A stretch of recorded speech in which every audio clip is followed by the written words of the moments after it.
জানি না কেন বিয়ের পরে প্রত্যেকদিন রাতে আমার শাশুড়ি বলতো, তোমাকে ওই ডাক্তারের সঙ্গে রাত কাটাতে হবে, তারপরেই তুমি আমার ছেলের ভালোবাসা পাবে, নইলে তোমাকে এই বাড়ি থেকে বের করে দেওয়া হবে। আমার বর তো নপুংসক ছিল না, তাহলে আমার শাশুড়ি কেন আমার সঙ্গে এই রকম করতো? আমার জীবনের এই সত্য ঘটনাটি শুনে আপনাদের আত্মা কেঁপে উঠবে। আমার নাম রিনা। ডাক্তার দেখাতে গিয়ে জানি না কী করে বাচ্চা হওয়ার পরে জানতে পারি যে আমার গর্ভে তো আমার বরের নয়, সেই ডাক্তারের বাচ্চা ছিল, যেই ডাক্তারের কাছে আমি নিজের চিকিৎসা করাতাম। কিন্তু এটা কি করে সম্ভব হতে পারে? আমাদের মতো সাধারণ মানুষেরা যখন ডাক্তারের কাছে নিজের প্রাণ বাঁচায়, তখন ডাক্তারকে আমরা ভগবানের রূপে দেখি এবং তাকে রক্ষক বলে থাকি। কিন্তু সেই ডাক্তার যখন ভক্ষক হয়ে যায়, তখন আমাদের মতো সাধারণ মানুষেরা কার কাছে গিয়ে নিজের প্রাণ বাঁচাবো? একটা ডাক্তারের জন্য আমার সুখের সংসার নষ্ট হয়ে গেছিল। আমার বরের পুরুষত্বে কোনো সন্দেহ ছিল না। আমার বর তো শারীরিক ও মানসিক দিক দিয়ে একদম সুস্থ সবল ছিল। আমার বর অনেক হাট্টাগাট্টা শরীরের ছিল। তা সত্ত্বেও জানি না কেন বিয়ে হতে ২ বছর হয়ে যাওয়ার পরেও আমি গর্ভবতী হতে পারিনি। ভেবেছিলাম আর কিছুদিন একে অপরকে সময় দিব। কিন্তু আমার শাশুড়ি মা তো উঠতে বসতে সবসময় আমাকে একটাই কথা বলতেন, যে আমি কি উনাকে নাতি নাতনি দিতে পারবো না? শাশুড়ির এরকম কথা শুনে আমার বর তার মাকে মাঝে মধ্যে বকাও দিত। কিন্তু আমার শাশুড়ি তো কারো কথায় গুরুত্বই দিত না। উনি নিজের মতো করে একটাই কথা বলতেন, যে আমি কখন উনার নাতি নাতনির মুখ দেখাবো। আমরা ২ বোন ছিলাম। বাবা মা আমাদের ২ বোনের খুব ভালো ঘরেই বিয়ে দিয়েছিল। আমি বাড়ির ছোট মেয়ে ছিলাম। আমার বিয়ের ৫ বছর আগেই আমার বড়দির বিয়ে হয়েছিল। কিন্তু এখন পর্যন্ত আমার বড়দিও গর্ভবতী হতে পারেনি। তাই আমার শাশুড়ি মাঝে মধ্যে আমার মাকে ফোন করে এটা বলতেন যে, আপনি সব কিছু জেনে শুনে আপনার মেয়ের বিয়ে আমার ছেলের সঙ্গে দিয়েছেন। আপনার বড় মেয়ের তো এখনও গর্ভবতী হতে পারেনি, এবং আপনার ছোট মেয়েও এখনও গর্ভবতী হয়নি। আপনাদের কি রক্তের দোষ, নাকি আপনারা সব কিছু জানেন তা সত্ত্বেও আপনার মেয়ের বিয়ে ভালো ঘরেই দিয়েছেন?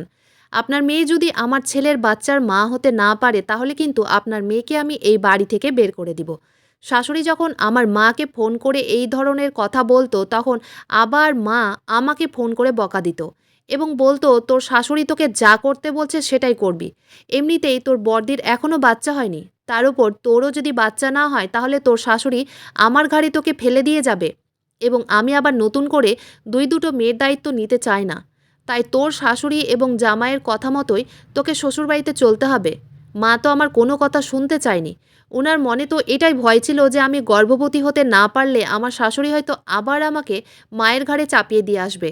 এদিকে আমার শাশুড়ি প্রত্যেক দিন আমাকে একটাই কথা বলতো, যে তুমি ডাক্তার বাসুর কাছে একবার চেক আপ করে এসো। ওই ডাক্তারের কাছে নাকি যে যায় সে নাকি গর্ভবতী হয়ে যায়। আমার ও বরের মাঝে সব কিছু একদম ঠিকঠাক ছিল। বিয়ের ২ বছর পরেও বর কখনো আমাকে বলেনি যে আমি তাকে এখনও বাচ্চা দিতে পারিনি। কিন্তু আমার শাশুড়ির অত্যাচারে আমি খুব দুশ্চিন্তায় থাকতাম, কারণ উনি মাঝে মধ্যে আমার মাকে ফোন করে উল্টোপাল্টা কথা বলতেন। ধীরে ধীরে শাশুড়ির এই কথাগুলোর প্রভাব বরের মাথায় পড়তে শুরু করে দেয়। একদিন রাত্রিবেলা বরের বন্ধুরা আমাদের বাড়িতে এসেছিল। সেদিন তারা আমাদের বাড়িতেই খাওয়া দাওয়া করেছিল। সেদিন হঠাৎ করে বরের এক বন্ধু মুখ ফসকে বলে দেয় যে আমার বর নাকি নপুংসক, তাই সে এখনও বাবা হতে পারেনি। তারপর আমার বর তো রাগে তার বন্ধুকে মারতে শুরু করে দেয়, এবং বরের সঙ্গে তার ওই বন্ধুর তুমুল ঝগড়া শুরু হয়ে যায়। তার মধ্যে বরের সপক্ষে যারা ছিল তারা তাড়াতাড়ি করে বরকে ও তার বন্ধুকে শান্ত করে। তারপর আমাদের বাড়ি থেকে বরের বন্ধুদের চলে যাওয়ার পরে আমার বর রাগের মাথায় আমার উপরে বকাবকি শুরু করে দেয়, এবং সে আমাকে তার মায়ের মতোই কথা বলে, যে এই সব ঝামেলা নাকি আমার জন্যই হয়েছে, কারণ আমি তাকে এখনও একটা বাচ্চা দিতে পারিনি, যার জন্য সমাজের লোক এবং তার বন্ধুরা নাকি আমার বরকে নপুংসক ভাবে, এবং এই সব কিছুর জন্য নাকি আমি দায়ী ছিলাম। মাঝে মধ্যে মনে হতো, বাড়ির বউদের কি শুধুমাত্র বংশবৃদ্ধি করার জন্যই নিয়ে আসা হয়? তাদের কি আর কোনো মূল্য থাকে না? এই রকম অনেক পরিবার আছে যারা বিয়ে দেওয়ার সঙ্গে সঙ্গে বংশবৃদ্ধির কথা চালু করে দেয়। সেদিন প্রথম বরের সঙ্গে আমার বাচ্চা নিয়ে ঝামেলা হয়েছিল। তারপর শাশুড়ির কথা মতো আমি যখন ডাক্তারের কাছে যেতে রাজি হয়েছিলাম, তখন শাশুড়ি খুব খুশি হয়েছিল। পরের দিন সকালবেলা বর আমাকে নিজে থেকে এসে সরি বলেছিল। সে বুঝতে পেরেছিল আগের দিন রাতে সে আমার সঙ্গে অনেক খারাপ ব্যবহার করেছে। তারপর বর বলেছিল অফিস যাওয়ার পথে সে আমাকে ডাক্তার বাসুর কাছে ড্রপ করে দেবে। আমি তো এটা জানতাম যে আমার শাশুড়ি ও বরের খুব পরিচিতি হচ্ছে ডাক্তার বাসু, এবং আমার শাশুড়ি ও বর ডাক্তার বাসুর অনেক নাম করত। সেদিন আমি যখন প্রথম ডাক্তার বাসুর কাছে গেলাম, তখন উনি আমার চেক আপ করেছিলেন, এমনকি আমাকে বেশ কয়েকটা রিপোর্ট করতে দিয়েছিলেন এবং বলেছিলেন চিন্তার কোনো কারণ নেই। উনার কাছে যে একবার যায় সেই মহিলা নাকি অবশ্যই গর্ভবতী হয়। ডাক্তারের কথা শুনে আমার মনে আশার আলো জেগেছিল যে আমিও খুব তাড়াতাড়ি মা হতে পারবো। কারণ জানি না কেন কোথাও না কোথাও আমার মনেও একটুখানি হলেও ভয় ছিল যে আমার দিদি এখনও বাচ্চা হয়নি। তাহলে কি আমার মধ্যেও সেরকম কিছু প্রবলেম রয়েছে যার জন্য এখনও আমিও মা হতে পারিনি? কারণ আমি তো বরের সঙ্গে প্রায় অন্তরঙ্গ হতাম, তাহলে কেন বিয়ের ২ বছর পরেও আমি মা হতে পারিনি? এইসব দুশ্চিন্তা আমার মাথায় একটু হলেও ছিল। কিন্তু ডাক্তার বাসুর কাছে আসার পরে আমার মনের সব দুশ্চিন্তা দূর হয়েছিল। উনার কথাবার্তা শুনে আমার মনের জোর এসেছিল যে না, আমিও খুব তাড়াতাড়ি মা হতে পারবো। শাশুড়ি ও বরের কথা শুনে আমি যখন ডাক্তারের কাছে যাওয়া শুরু করেছিলাম তখন আমার শাশুড়ি তো খুব খুশি ছিল। এইভাবে বেশ কিছুদিন কাটার পরে আমি যখন নিজের রিপোর্ট নিয়ে আসি এবং ডাক্তারের কাছে সেই রিপোর্টগুলো দেখাতে যাই, তখন ডাক্তারে আমার রিপোর্টগুলো দেখার পরে বলেছিল আমার রিপোর্ট নাকি একদম নর্মাল আছে এবং আমি মা হতে পারবো। তারপরে ডাক্তার যা বলেছিল সেটা শুনে তো আমার পায়ের তলা থেকে মাটি সরে গেছিল। আমার রিপোর্ট নর্মাল থাকার পরেও আমি যখন ডাক্তারকে বলেছিলাম তাহলে আমি এখনও মা হতে পারিনি কেন, তখন ডাক্তারে বলেছিল তোমার রিপোর্ট নর্মাল থাকার সঙ্গে সঙ্গে তোমার বরের রিপোর্টও নর্মাল থাকতে হবে, তবেই তুমি মা হতে পারবে। তোমার বরের যদি সেরকম কোনো শারীরিক সমস্যা থাকে তাহলে তুমি মা হতে পারবে না। তাই তোমার বরকেও চেক আপ করাতে হবে। তারপর সেই অনুযায়ী আমি তোমাকে ওষুধ দিতে পারবো। যদি তোমার বরের সেরকম কোনো প্রবলেম থাকে তাহলে তোমার বরকেও ডাক্তার দেখাতে হবে। ডাক্তারের কথা শুনে আমার মনে একটু ভয় ছিল, কারণ আমি যদি বরকে বলতাম যে তাকে পুরুষত্বের প্রমাণ দেওয়ার জন্য ডাক্তার দেখাতেই হবে এবং চেক আপ করাতে হবে, তাহলে সে নিশ্চয়ই আমার উপরে রাগারাগি করবে। কারণ আমি আমার বরকে খুব ভালোভাবেই চিনতাম। বাড়ি আসার পরে আমার বর ও শাশুড়ি যখন জিজ্ঞেস করলো আমার রিপোর্টে সব কিছু ঠিক আছে কি নেই, আমি তখন শাশুড়িকে বলেছিলাম আমার রিপোর্ট একদম নর্মাল আছে, আমি মা হতে পারবো। তারপর রাতের বেলা খাওয়া দাওয়ার পরে আমি বরকে পার্সোনালভাবে বলেছিলাম যে তাকে একবার চেক আপ করাতে হবে। এই কথাটা শুনে তো আমার বর রেগে ভূত হয়ে গেছিল। এমনকি বর আমাকে বলেছিল তাহলে তুমি কি আমাকে নপুংসক বলছো? তুমি নিজের দোষ আমার ঘাড়ে চাপিয়ে দিতে চাইছো? আমাদের বাচ্চা না হওয়ার পিছনে তোমার দোষ। তুমি বোন্ধা, কিন্তু আমি শারীরিক দিক দিয়ে একদম ঠিক আছি।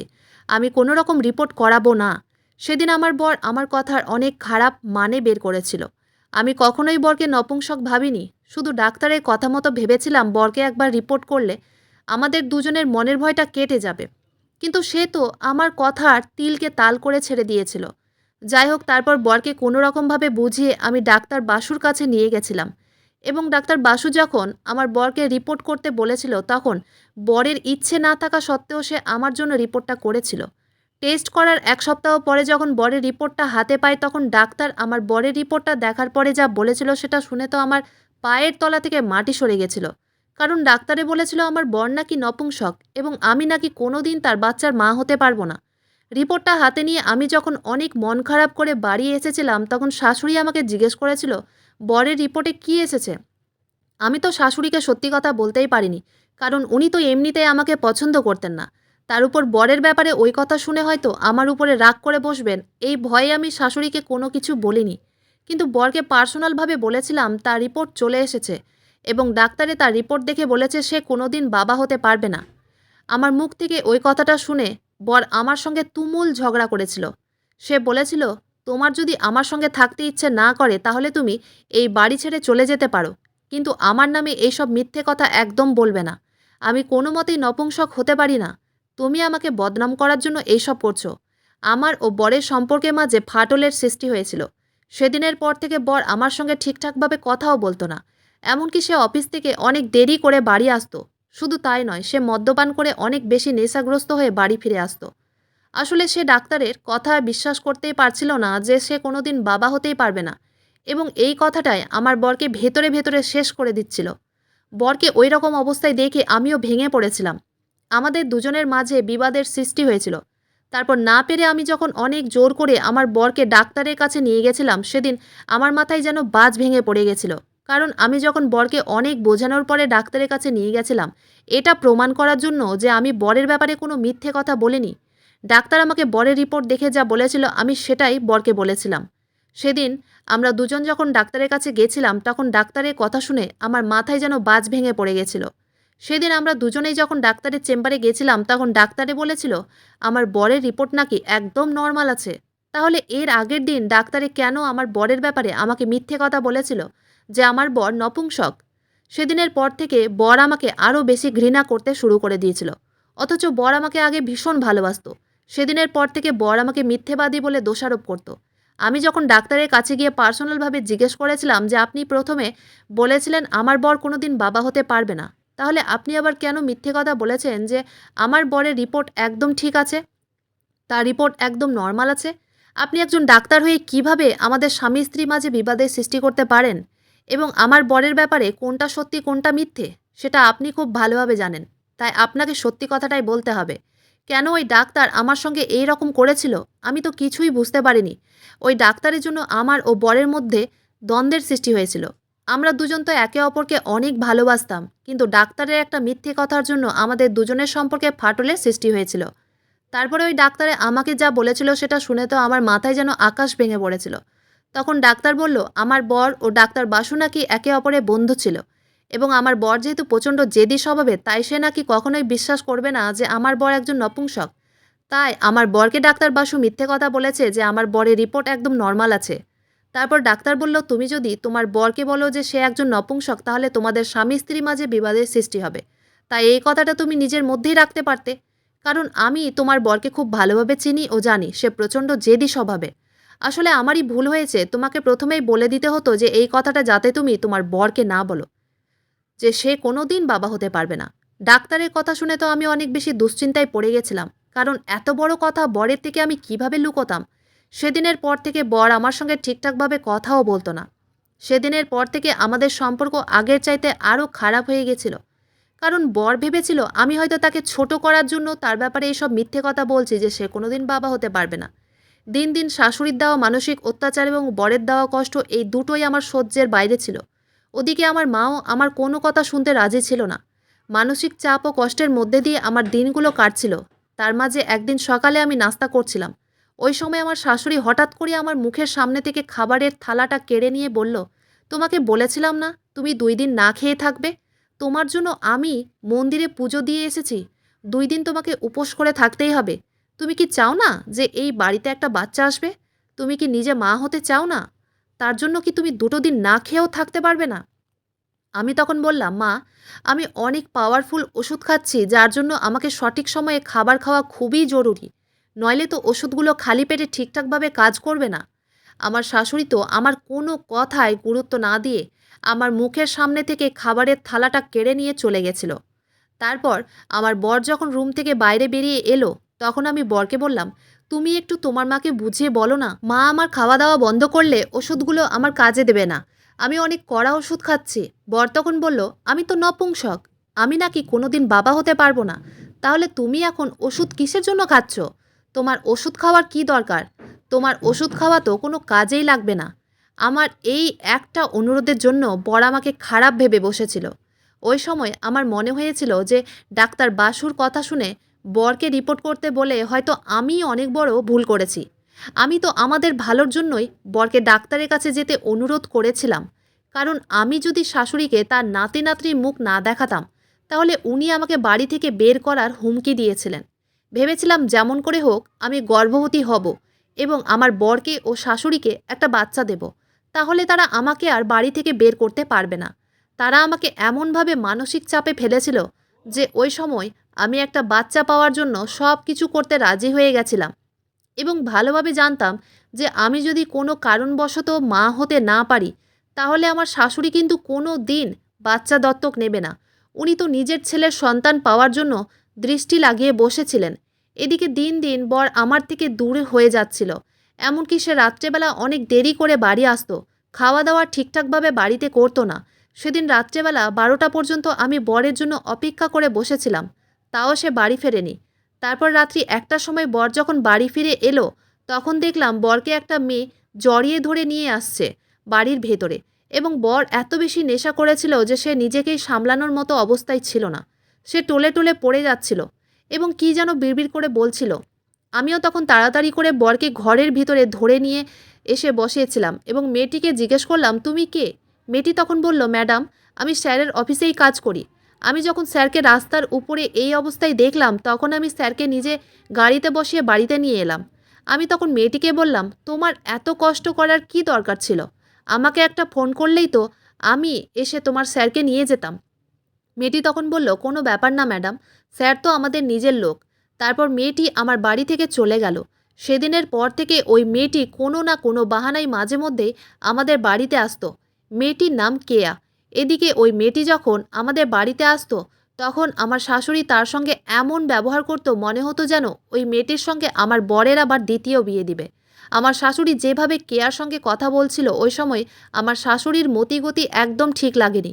উনি তো এমনিতেই বলেছিলেন যে আমার বাচ্চা না হলে নাকি আমাকে বাড়ি থেকে বের করে দিবেন।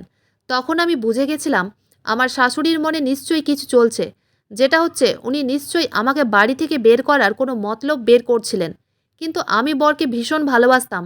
আমি এটা কোনো মতেই হতে দিতে পারতাম না যে আমার থাকতে শাশুড়ি বরের আবার দ্বিতীয় বিয়ে দিবে শুধু একটা বাচ্চা পাওয়ার জন্য। আমার মনে যখন এই ভয়টা ঢুকে গেছিল যে এবার আমি খুব তাড়াতাড়ি গর্ভবতী না হতে পারি তাহলে হয়তো আমার শাশুড়ি অন্য কোনো মেয়ের সঙ্গে বরের দ্বিতীয় বিয়ে দিয়ে দেবে। এদিকে আমার বরের উপরে একদিন সন্দেহ হয়েছিল যে আমার বরের সঙ্গে নিশ্চয়ই কেয়ার সঙ্গে কোনো কিছু চলছে। কারণ সেদিন যখন বর তার মোবাইলটা চার্জে দিয়ে স্নানে গেছিল তখন বরের মোবাইলে একসঙ্গে অনেকগুলো মেসেজ এসেছিল। বরের মোবাইলের আওয়াজ পেয়ে আমি যখন তার মোবাইলটা হাতে নিলাম তখন দেখলাম তার অফিসের ওই মেয়েটি মানে কেয়া অনেকগুলো মেসেজ করেছে। তারপর মেসেজগুলো খুলে দেখতেই আমার মাথা পুরো ঘুরে উঠল, কারণ ওই মেসেজে লেখা ছিল, স্যার আপনি তাড়াতাড়ি আসেন, আমি আপনার জন্য অপেক্ষা করছি, আমি সুন্দরভাবে রেডি হয়ে আছি এবং আপনার সঙ্গে অন্তরঙ্গ হওয়ার জন্য ব্যস্ত হয়ে পড়েছি। আমি তো বিশ্বাস করতেই পারছিলাম না যে বর কিভাবে আমাকে ঠকাতে পেরেছিল। আমি তো শুধুমাত্র আমাদের ভালোর জন্যই এইসব করছিলাম। শাশুড়ি ও তার মনের আশা পূরণ করার জন্য আমি চেষ্টা করেই যাচ্ছিলাম ডাক্তারের কথা মতো চলার। কিন্তু আমার বড় শাশুড়ির তো আমার কোনো চিন্তাই ছিল না। তারা একবারও ভাবেনি যে আমি কতটা মানসিক চাপে ছিলাম। বর যাতে আমাকে না ছেড়ে দেয় এই ভয়ে আমি ডাক্তার বাসুর সঙ্গে আবার কনসাল্ট করেছিলাম। ডাক্তার বাসুর পরিষ্কার ভাষায় বলে দিয়েছিলেন যে আমি কোনো মতেই মা হতে পারবো না যতক্ষণ না আমি অন্য কোনো পরপুরুষের সঙ্গে সম্পর্ক তৈরি করব। কিন্তু আমি সেদিন ডাক্তারের কথা শুনে বলেছিলাম, আপনি এটা কেমন কথা বলছেন? আমি কি করে অন্য কোনো পরপুরুষের সঙ্গে সম্পর্ক তৈরি করতে পারি? এটা আমি কখনোই করতে পারি না এবং আমার বর ও শাশুড়ি এটা করার জন্য কোনো দিন পারমিশন দেবে না। তারপর আমার বর যখন বাথরুম থেকে বেরিয়ে এলো তখন আমি তাকে তার মোবাইলের ওই নোংরা মেসেজগুলো দেখিয়ে বললাম, এইগুলো কি? বর তখন মোবাইল আমার হাত থেকে কেড়ে নিয়ে বলল, অন্ততপক্ষে তোমার মতো কেয়া আমাকে নপুংসক ভাবে না, সে আমাকে একজন পারফেক্ট পুরুষ মানুষ মনে করে। এই কথাটা বলে আমার বর অনেক রেগে ঘর থেকে বেরিয়ে চলে গেল। ওই সময় মনে হচ্ছিল কষ্টে যেন আমার বুকটা ফেটে যাচ্ছে। সেদিন আমি ভেবে নিয়েছিলাম আমাকে যা করতে হয় আমি করব, কিন্তু বরকে এইভাবে নিজের চোখের সামনে দূরে যেতে দিতে পারি না। তাই সেদিন আমি ডাক্তারের পরামর্শ মানতে রাজি ছিলাম এবং ডাক্তারকে বলেছিলাম আমি তার অন্তরঙ্গে থেকে গর্ভবতী হয়ে সেই বাচ্চাটা আমার বর ও শাশুড়িকে দিব, তাহলে তারা আমাকে নিজের থেকে দূরে করতে পারবে না।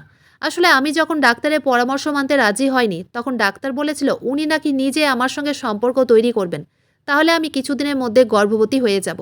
সেদিনের পর থেকে আমি বেশ কিছুদিন ডাক্তারের সঙ্গে সম্পর্ক তৈরি করেছিলাম এবং তার কিছুদিন পরে আমি গর্ভবতী হয়েছিলাম। আমি যখন ওই বেশ কিছুদিন ডাক্তারের কাছে নিয়মিত আসতাম তখন আমার শাশুড়ি কিন্তু খুব খুশি হতো। উনি কখনোই আমাকে ডাক্তার বাসুর কাছে আসতে বাধা দেয়নি। এমনকি আমি যখন আগে যেতে চাইতাম না তখন উনি জোর করে ডাক্তার বাসুর কাছে আমাকে যেতে বলতেন। তারপর বেশ কিছুদিন আমার ইচ্ছে না থাকা সত্ত্বেও ডাক্তার বাসুর সঙ্গে সম্পর্ক তৈরি করার পরে আমি যখন গর্ভবতী হলাম তখন শাশুড়ি তো আমার এত যত্ন ও খেয়াল রাখতো যে তখন তাকে দেখে আর একবারও মনে হয়নি যে উনিই হচ্ছেন সেই মানুষটি যেই মানুষটির চাপে পড়ে আমি আজ এত নোংরা ও জঘন্যতম কাজ করেছি। এমনকি আমার বর সব কিছু ভুলে গিয়ে আমাকে আবার আগের চাইতে আরও বেশি ভালোবাসতে শুরু করেছিল। এইভাবে বেশ কিছুদিন চলার পরে আমার মনে একটা সান্ত্বনা এসেছিল এটা ভেবে যে যাক, বাচ্চার জন্যই আমি আবার বাড়ির লোকের কাছে ভালোবাসা ফিরে পেয়েছি। বেশ কিছুদিন এইভাবে চলার পরে একদিন হঠাৎ করে কে আমাদের বাড়িতে এসেছিল। তখন আমি নিজের ঘরের ভিতরেই ছিলাম এবং বর দরজা খুলে যখন কেয়ার সঙ্গে কথা বলছিল তখন আমিও রুম থেকে বাইরে বেরিয়ে এসে একটা কোণায় দাঁড়িয়ে তাদের সব কথা শুনছিলাম। তখন কেয়া আমার বরকে যা বলল সেটা শুনে তো আমার পায়ের তলা থেকে মাটি সরে গেছিল। কেয়া তখন আমার বরকে বলেছিল, আপনি আমাকে এইভাবে অ্যাভয়েড করছেন কেন? বর তখন কেয়াকে বলল, দেখো, যা হওয়ার তা হয়ে গেছে, ওটা আমার ভুল ছিল, তাই আজকের পর থেকে তুমি আর আমাকে ফোন করবে না। তুমি এখান থেকে চলে যাও। আমি নিজের বউকে অনেক কষ্ট দিয়েছি। আমি আর তাকে কষ্ট দিতে চাই না। কেয়া তখন বলল, কিন্তু আমি যে আপনার বাচ্চার মা হতে চলেছি, ওই ভুলটা আপনি কিভাবে শোধরাবেন? ওই কথাটা শোনা মাত্রই আমি যখন বরের কাছে এগিয়ে এসেছিলাম, তখন বর আমাকে দেখা মাত্রই অনেক বেশি ঘাবড়ে গিয়ে আমার হাতে পায়ে ধরে ক্ষমা চেয়ে বলেছিল, আমাকে একবার ক্ষমা করে দাও। আমি অনেক বড় ভুল ও পাপ কাজ করেছি। আমি আর কোনোদিন এত বড় ভুল কাজ করব না। আমি তোমাকে অনেক ভালোবাসি। তুমি আমাকে ছেড়ে যেও না। বর অনেক কেঁদে কেটে আমার পা ধরে ক্ষমা চেয়েছিল। কিন্তু আমার মুখ থেকে ওই সময় একটাও কথা বের হয়নি। আমার তো অজ্ঞান হয়ে যাওয়ার মতো অবস্থা হয়েছিল। কারণ কেয়া যদি আমার বরের বাচ্চার মা হতে পারে, তার মানে আমার বর নপুংসক ছিল না। তার মানে ডাক্তার আমাকে ঠকিয়েছিল। আমার বরের পুরুষত্বে কোনো খুঁত ছিল না। ডাক্তার আমাকে ও বরকে ঠকিয়েছিল। কিন্তু ডাক্তার কেন আমার সঙ্গে এরকম করেছিল, সেই উত্তরটা জানার জন্য আমি বরকে কিছু না বলে ওই মুহূর্তে বাড়ি থেকে বেরিয়ে গেছিলাম। তারপর আমি ডাক্তার বাসুর চেম্বারে গিয়ে তাকে একটা থাপ্পড় মেরে বলেছিলাম, আপনি আমার সঙ্গে কেন এত বড় অন্যায় করেছেন? আজ আপনি যদি সত্যি কথা না বলেন, তাহলে আমি পুলিশের কাছে যাব।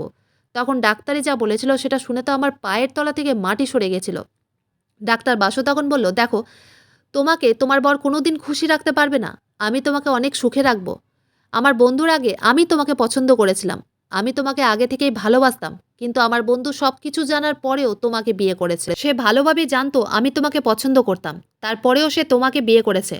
আমার বন্ধুর সঙ্গে, মানে তোমার বরের সঙ্গে বদলা নেওয়ার জন্য আমি এরকম করেছি। কারণ তুমি শুধু আমার। আমি তোমাকে আগে দেখেছিলাম এবং তখন থেকেই তোমাকে মনে মনে পছন্দ করতাম। তাই আমি তোমাদের দুজনের সম্পর্ক নষ্ট করার জন্য তোমাদের দুজনের মাঝে বিবাদের সৃষ্টি করেছিলাম। আমি তোমাকে এতদিন গর্ভনিরোধক ওষুধ দিতাম, যাতে তুমি তোমার বরের বাচ্চার মা হতে না পারো। তারপর তুমি যখন বাধ্য হয়ে বাচ্চা নেওয়ার জন্য আমার সঙ্গে সম্পর্ক করেছিলে, তখন থেকে আমি ওষুধ পরিবর্তন করে দিয়েছিলাম। এবং তোমার শাশুড়িকে তো পাশের বাড়ির যে কাকিমাটি আছে সেই বলেছিল আমার কাছে আসতে। ওই কথাটা আমি তোমার পাশের বাড়ির কাকিমাকে বলে দিয়েছিলাম এবং তোমার শাশুড়িকে বলতে বলেছিলাম যে আমার কাছে আসলেই তুমি গর্ভবতী হয়ে যাবে।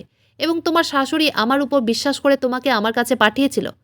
একটা ডাক্তারের জন্য আমার জীবনের সব কিছু শেষ হতে চলেছিল। সেদিন আমার বর আমার পেছনেই ডাক্তার বাসুর চেম্বারে এসে হাজির হয়েছিল এবং সেও আমার পেছন থেকে ডাক্তার বাসুর সব কথা শুনেছিল। তখন আমি বরকে দেখে তার হাতে পায়ে ধরে ক্ষমা চেয়েছিলাম। বর তখন আমাকে ক্ষমা করেছিল। এমনকি সে আমার কাছে বারবার ক্ষমা চেয়েছিল এবং বলেছিল, তুমি এই কাজটা করেছো তার পেছনে অনেক বড় কারণ আছে। সেটা হচ্ছে তুমি আমাকে ও মাকে খুশি করার জন্য এত বড় কাজ করেছো। কিন্তু আমি যে কাজটা করেছি সেটার পেছনে কোনো কারণ ছিল না। তাও আমি এত বড় অন্যায় করেছি। তোমাকে ঠকিয়েছি। কিন্তু তুমি তো আমাকে হারানোর ভয়ে এই কাজটা করেছো। তাই তোমার কোনো দোষ নেই। তুমি তো আমার ও মায়ের চাপে পড়ে এই কাজটা করতে বাধ্য হয়েছো। অন্যায় তো আমি করেছি। তুমি তো আমার ও মায়ের কথা মতোই এই শয়তানের কাছে চিকিৎসা করাতে এসেছিলে। তুমি আসতে চাওনি, তাও মা তোমাকে জোর করে এখানে আসতে বলেছিল এবং আমি তোমাকে বলেছিলাম, মা যেটা বলছে তুমি সেটাই করো। তাই এখানে সম্পূর্ণ দোষ আমার ও মায়ের। সেদিন আমার বর ডাক্তার বাসুর কলার ধরে তাকে অনেক মেরেছিল এবং বলেছিল, তুই আমাকেও আমার বউকে কোনো দিন আলাদা করতে পারবি না। তুই যা অন্যায় করেছিস তোকে তো পুলিশের হাতে দেব। তখন ডাক্তার বাসু বলেছিল, কি বলবি পুলিশকে, যে তোর বউয়ের পেটে আমার বাচ্চা আছে এবং এটা আমি জোর করে করেছি? তোর বউ তো নিজের ইচ্ছা থেকে আমার সঙ্গে সম্পর্ক করেছে। তুই পুলিশকে এটা কিভাবে বোঝাবি যে তোর বউ আমার ফাঁদে পড়েছিল? তোর কাছে এটার কোনো প্রমাণ আছে যে আমি জোর করে তোর বউকে আমার ফাঁদে পড়তে বলেছি? তোরা চাইলেও কোনো দিন শান্তিতে থাকতে পারবি না। কারণ তুই যেমন আমার শান্তি কেড়ে নিয়েছিলিস আমার পছন্দের মেয়েকে বিয়ে করে, ঠিক ওই রকম তোর বউয়ের পেটে আমার বাচ্চা দিয়ে তোর শান্তি আমি কেড়ে নিয়েছি। আমার বর ডাক্তার বাসুর কথা শুনে তাকে অনেক মেরেছিল। সেদিন যদি আমি বরকে বাধা না দিতাম, তাহলে সে ডাক্তার বাসুকে মেরেই ফেলে দিত। আমি বরকে জোর করে সেখান থেকে বাড়ি নিয়ে এসেছিলাম এবং সেদিন আমি নিজের বরকে আবার ফিরে পেয়েছিলাম। কিন্তু আমাদের দুজনের মনের মধ্যে অনেক কষ্ট ছিল এটার জন্য যে সব কিছু ঠিকঠাক থাকার পরেও আমার পেটে বরের নয়, ওই শয়তান ডাক্তারের বাচ্চা ছিল। একদিন হঠাৎ করে আমি যখন সিঁড়ি দিয়ে নামছিলাম, তখন ওই কথাগুলোই আমার মাথার মধ্যে ঘুরপাক খাচ্ছিল। আমার পেটে ওই শয়তানের বাচ্চা ছিল এবং জানি না কিভাবে পা পিছলে সেদিন আমি সিঁড়ি থেকে পড়ে গেছিলাম। তারপর আমার খুব খারাপ অবস্থা হয়েছিল। আমার শরীরের এত বেশি রক্ত বেরিয়ে গেছিল যে আমাকে এমার্জেন্সিতে ভর্তি করতে হয়েছিল। সেদিন ওই বাচ্চাটাও নষ্ট হয়ে গেছিল। তারপর আমি যখন সুস্থ হয়ে বাড়ি ফিরে এসেছিলাম, তখন বর আমার অনেক খেয়াল রেখেছিল।